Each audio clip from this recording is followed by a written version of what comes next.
friends, are you ready for another story? This one will be a little different than our usual story times.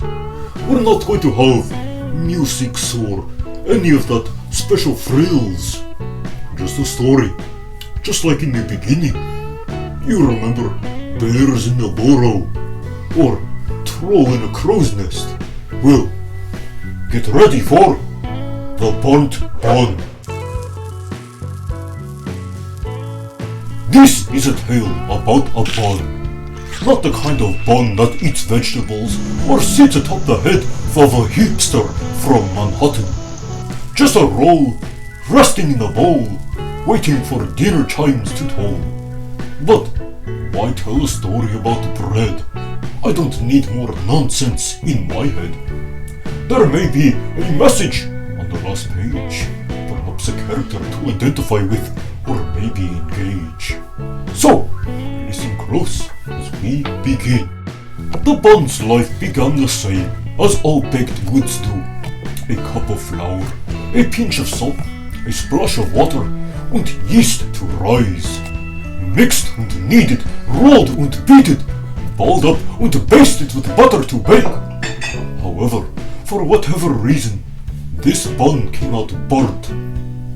Overcooked for you purists. The 13th in a baker's dozen. Its crust a darker shade of brown. A shell where there should be a golden crown. Maybe it sat too close to the flame, or hardened through lack of water. But one thing was certain. This bun was different.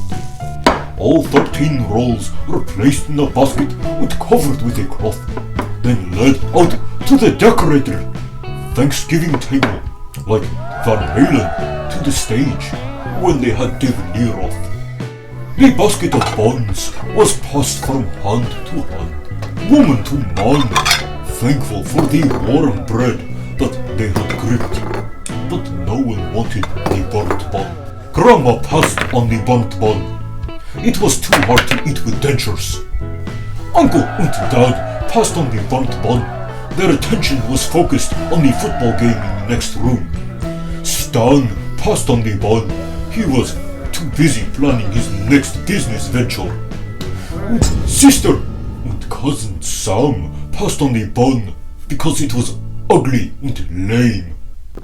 Mom and Aunt Joe passed on the bun because too many carbs would go straight to their thighs. Brother and his girlfriend passed on the burnt bun. They were too busy laughing at some inside joke. And finally, the basket came to rest at the foot of the table near the one who cries. Baby's gums ached because Aunt Joe had left his teething ring at home since Uncle couldn't miss the kickoff. Yes, looking at you fathers who cannot miss the beginning of a football game. So baby just cried, but in his pain-filled tantrum, baby grabbed the burnt bun from the basket and flailed it around in the air while screaming.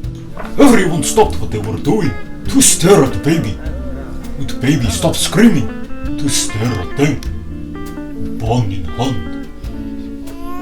Then slowly he put the burnt bun near his mouth and drooled on it a little bit. Moments later, baby was gnawing on the burnt bun with his gums. Then all seemed right with the world, and a thankful family enjoyed a meal together, being ignored by the fathers because football is important. Go Vols! The end. And the moral of the story, there is someone for everyone.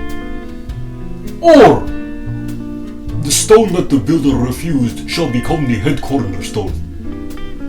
Or, be sure to check that your oven is cooking food thoroughly before you host a Thanksgiving dinner at your house. So thank you friends for listening in. And until next time, keep on scuffling.